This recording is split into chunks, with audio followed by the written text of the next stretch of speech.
Hey folks, welcome to another Passion for Sound audio review. And today we're taking a look at the Bifrost 2/64. Although if you look at this, you'd think it's just the Bifrost 2 because that's really what it is. The Bifrost 2/64 is the new version of the Bifrost 2, and you can either upgrade your existing Bifrost 2, which I'll talk about in a second, or you can buy it as the Bifrost 2/64, which is the only version now available direct from Schiit as I understand it. So this is not an either or choice. You can't buy the Bifrost 2 or the Bifrost 2/64.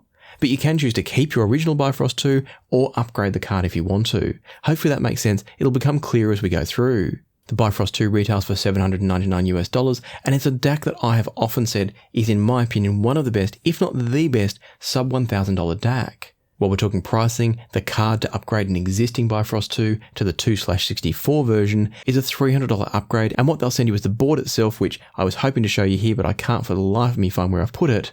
But you'll get the Bifrost 2/64 board and also a micro SD card to flash the firmware inside your existing Bifrost 2. And I want to start off by saying I think it's really cool that Schiit are providing products now where you can make these sorts of upgrades. You can keep your device as it is if you prefer it, or you can upgrade it and keep it more current and more up to date if you prefer the new versions. Now, of course, in a moment I will talk about what the new version sounds like, whether I like it, whether I don't like it. But before we get there, I want to show you and talk a little bit about what's involved in upgrading the Bifrost 2.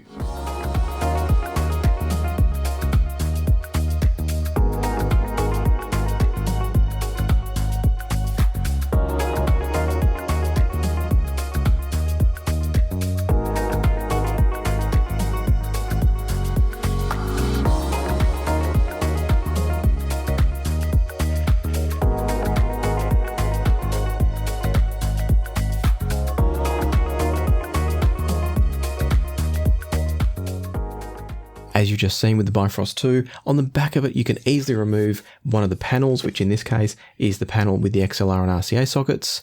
That all slides out, new one slides in, you do up the screws and away you go. The only hard part about it is lining up the connector on the other end of the card that sits about here. Getting that into the slot that you need it to takes a few goes, but once you get that in, you do up the screws and it's absolutely easy. I think I did the whole thing within 10 minutes. Now, as I mentioned before, you also get the micro SD card with the new firmware, and so it is really important that you make sure you flash the firmware to get this working properly, but it's again a really easy process. All the instructions are provided, it's very straightforward. While we're talking firmware, it's also worth noting that this allows you to then also get into a NOS mode, which is non-oversampling mode. In other words, you're essentially just bypassing the filters that Schiit have included within the Bifrost 2. And that means that if you want to use an external upsampler, for instance, and then not use the internal filtering from the Bifrost 2, you now have the choice to do that, which is kind of cool. And I'll talk shortly about the sound of it with and without the oversampling. But I just want to flag the fact that if you've got an existing Bifrost 2 and you just want to play with oversampling, you can actually do that with the firmware download. So you can go onto Schiit's website, you can download the firmware, even if you're not planning on upgrading to the 2/64 straight away, you can still download and use the firmware as long as you've got a micro SD card, and you can then access the NOS mode if you want to on a normal Bifrost 2, that's the non-2/64 version. So keep that in mind if you're interested. You just need to download the firmware, install it, and away you go. Now, before I get into sound impressions, because that's really all that's remaining here to talk about the 2/64 versus the original, I just want to flag for anyone not familiar with the Bifrost 2, I'm going to give you a bit of a turbo tour of the device, but do go and check out my full review of the Bifrost 2 if you want to know a bit more about the inputs, outputs, etc. But just as a really quick tour, while I'm holding it this way, on the back of the device, we've got a full-size IEC power input and the power switch. So yes, the power switch is on the back of this one. But because these do have a slight warm-up cycle, I tend to leave mine on all the time. The same with the Yggy OG. We've then got our series of digital inputs. So we've got USB, coaxial and optical. Down the bottom here, this is a little micro SD slot that you'll need for the firmware upgrade. And then you've got the DAC card itself, which also has your XLR and RCA outputs. So the Bifrost 2, or the Bifrost 2/64, is a pure DAC. There's no preamp control, there's no headphone output, it is absolutely just a pure DAC. And that means if we flip to the front, it's also a very simple device to look at. You've got the Bifrost logo and the Schiit logo on the front, you've got a button here which is for your source selection, and now also for your NOS mode selection. And then you've got indicator lights to tell you which source you're using, and a hole here which is for the remote control that comes with it, and finally an indicator light to tell you if you've switched the phase or if it's in the normal phase. And I've talked about all of that in the original Bifrost 2 review, so go check that out if you're interested. But for now, let's talk about the Bifrost 2 versus the Bifrost 264 from a sound quality point of view. And I should start by saying a huge thanks to one of the channel patrons who lent me his Bifrost 264.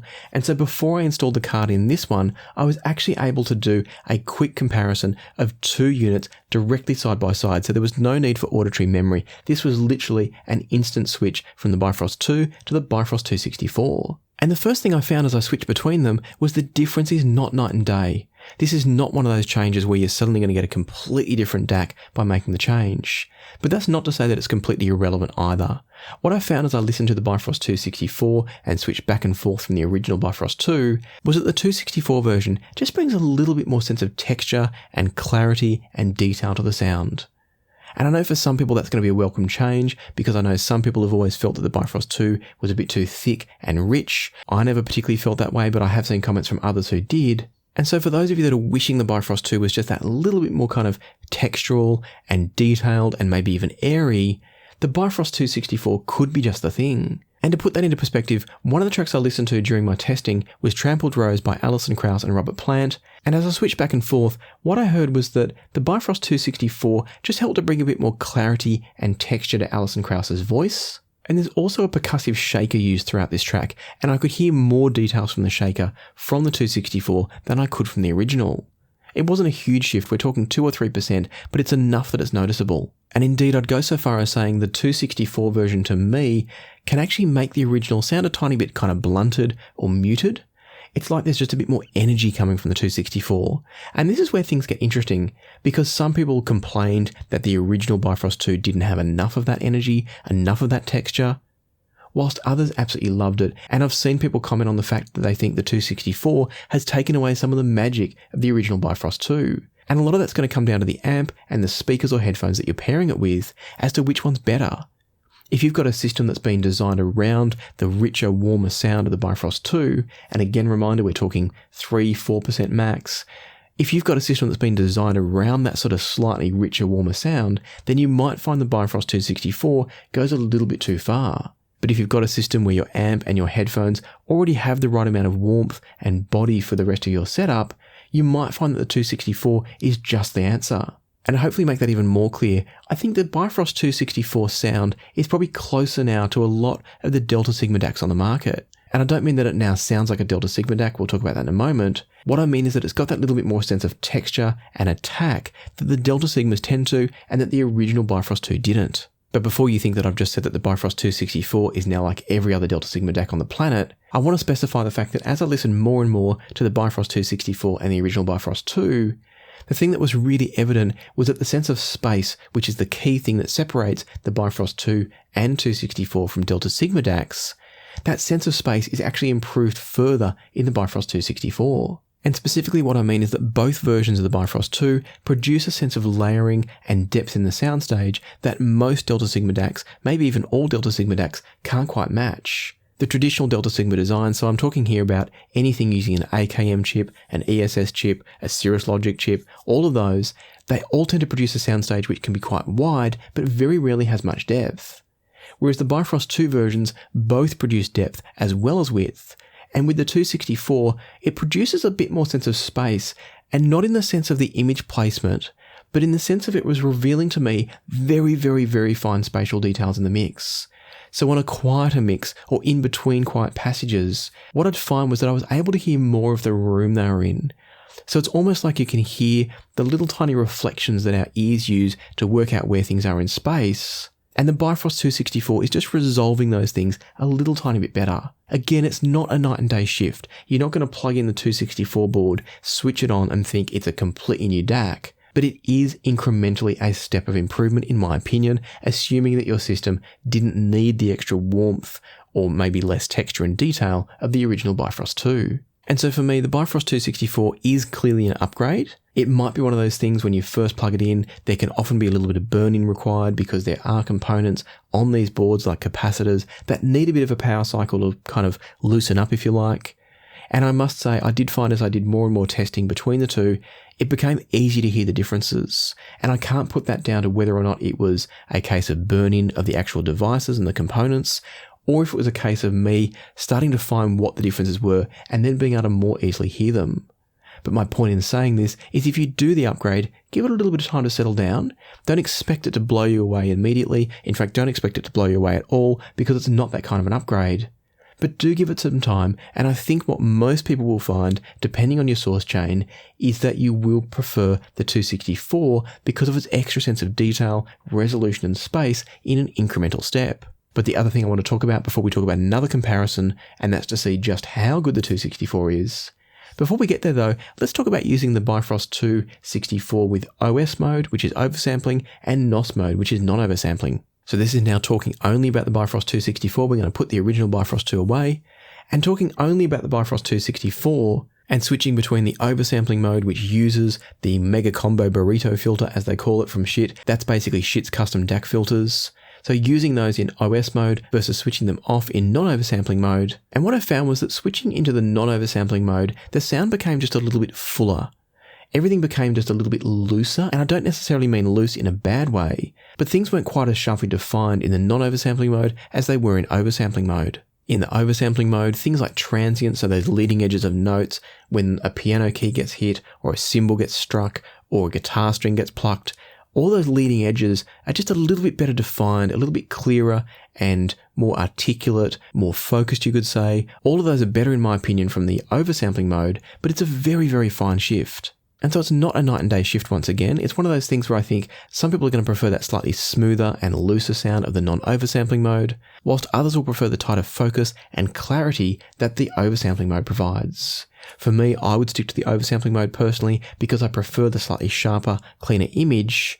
And I don't mean sharper here in terms of aggressive, I mean sharper as in if you had a lens with a manual focus dial, it's like with the oversampling switch on, the focus just gets a little bit cleaner, like someone's adjusted it to get it just right.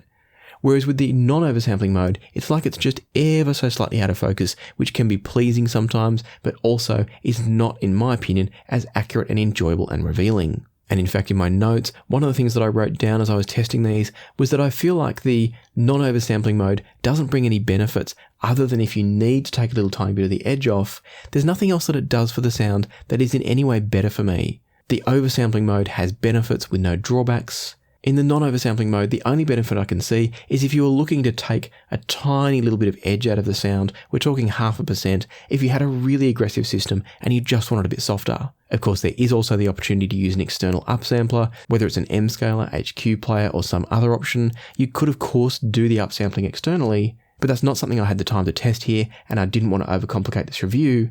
So for now, I'm going to say I think the oversampling mode is the way to go, but feel free to get it and have a play with it.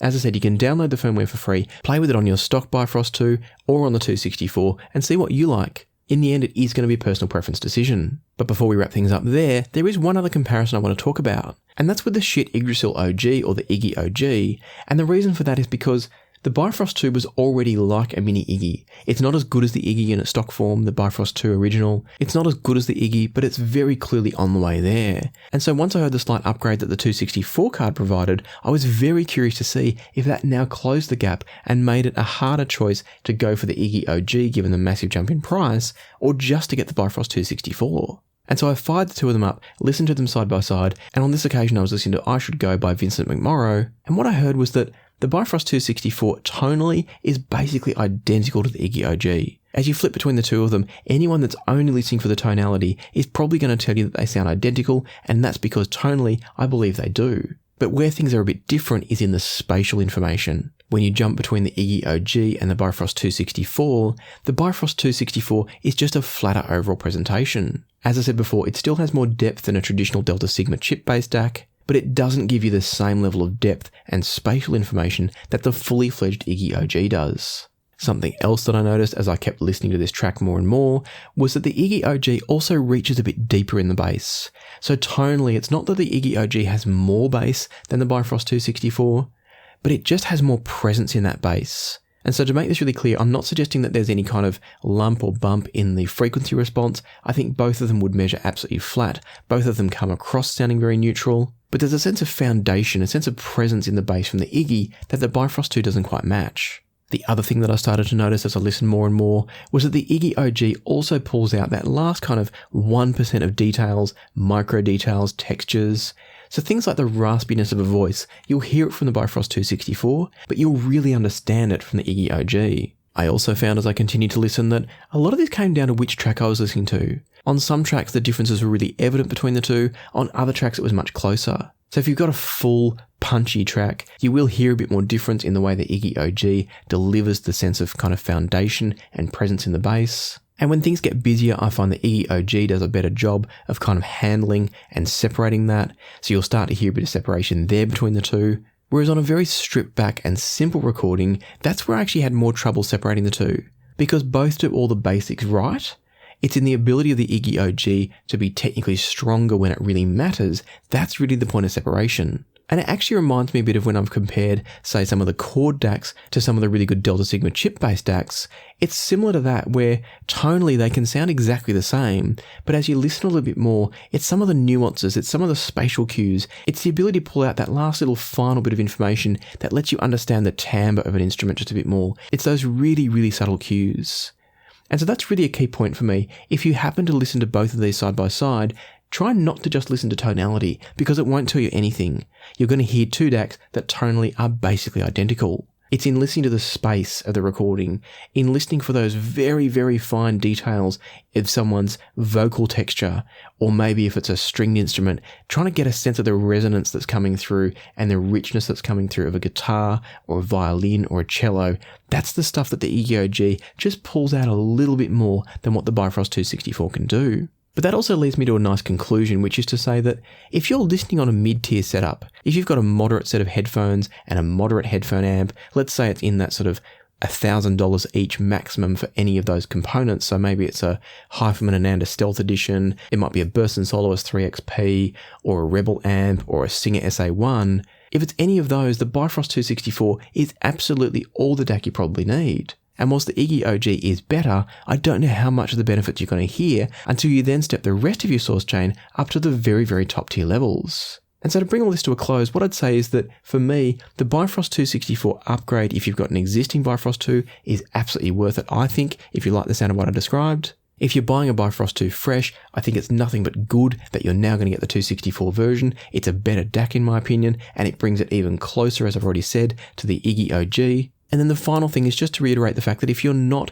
in the market for an absolute flagship level system, the Bifrost 264 is easily one of the best DACs around. And in fact, I do have a review coming up where I'm going to compare the Bifrost 264 to the Musician Pegasus, the Denafritz Pontus 2, and again to the Yggy OG as part of that roundup. And without giving too much away, I have to tell you that the Bifrost 264 absolutely holds its own and is clearly by a long stretch the cheapest DAC in that roundup. So make sure you subscribe if you want to check that one out. But for now, let me say the Bifrost 264 is brilliant. You only really need to go to the Yggy OG if you absolutely are going top tier in terms of your amp and your headphones. And therefore, for most people, this could be all the DAC you ever need. As always, I hope you found this review useful and helpful. If it has helped to clarify some questions for you, or you've just enjoyed it, I'd love it if you'd hit the like button and consider subscribing and ring the notification bell if you haven't already, and particularly if you want to check out that Denafritz Pontus 2 versus Musician Pegasus versus Bifrost 2 versus Yggy OG review, make sure you hit the subscribe button, ring the notification bell, and I'll look forward to seeing you here next time on Passion for Sound.